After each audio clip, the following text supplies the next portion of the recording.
I'm really proud of some of the things I've done over these last, 3 years as an employee, but 4 years working with Ozone, because I worked with Ozone for a year before I joined full time. So it's over 4 years now that I've been working with Chris, Hugh, and Freddie. And the first is with regard to those three guys, really supporting the founders with financial advice that really has ensured that we've managed to build the business and remain, within our financial means. I think as a CFO, an accountant, that's probably the number one job to do, and I think we've achieved that.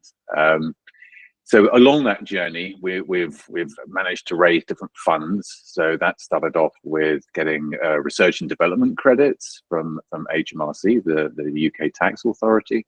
But also one of the first things I did was went out and got a relatively short-term loan for the business to support our growth. That then developed into getting some structured debt financing from our bank, Santander Growth Capital, who have been super supportive and who we have a great relationship with.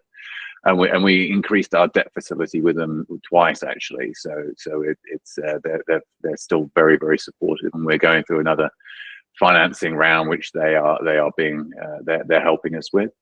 And then in that same kind of vein, raising equity funding. So Gresham House Ventures, a UK venture capital trust, who was basically the first equity investment into the business outside of our founders. So and we managed to do that in December 2023, and that was, I feel, a massive game changer for the company. So I'm very proud that we managed to do that.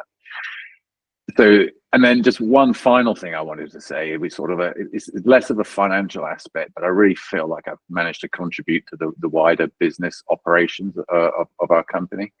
And I think it's not just me alone, but I feel like I've contributed to the development of our own kind of very unique Ozone culture, and the values that we have, which are built on trust in the team, and our key value, which is doing the right thing.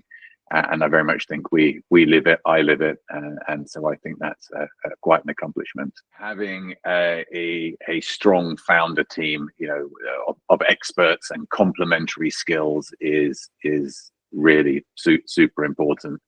So if you're going to be a fintech that is successful, you need various skills, and I think in our founder team we have that.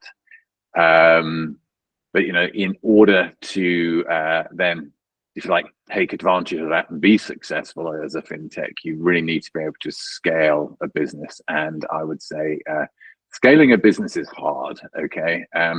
But what it does then relate back to is that third point I brought up in terms of the accomplishments, which is it depends on having an excellent culture, so that as you grow, and the growth challenge, it can really be shared with new members of the Ozone team. Founders, early joiners, we can't do it all on our own. We really need support from a wider team, and you can only get the wider team working with you if you've got this culture. And I'd like to think that we've managed to do that at Ozone. It's probably been the same story since I joined, which is the potential, the growth potential of Ozone, and the growth potential of the market in which we operate. I believe, and I may be at risk of mixing my metaphors here, but we are just on the very tip of the iceberg of open finance, open data, and as part of that, global markets are absolutely set to explode in the coming years. We've just had the US announcement, the 1033, the CFPB, about the regulations coming into the US, which we think will be a massive growth driver for the US market. Our markets in the Middle East continue to expand, in South America as well. And I just think there's huge potential for the company, and we are really primed to take advantage of that, particularly now that we've had the investment funding and we've got the majority of the team in place. And it's super exciting. It's about really execution now as those markets develop. So yeah, that really is what excites me.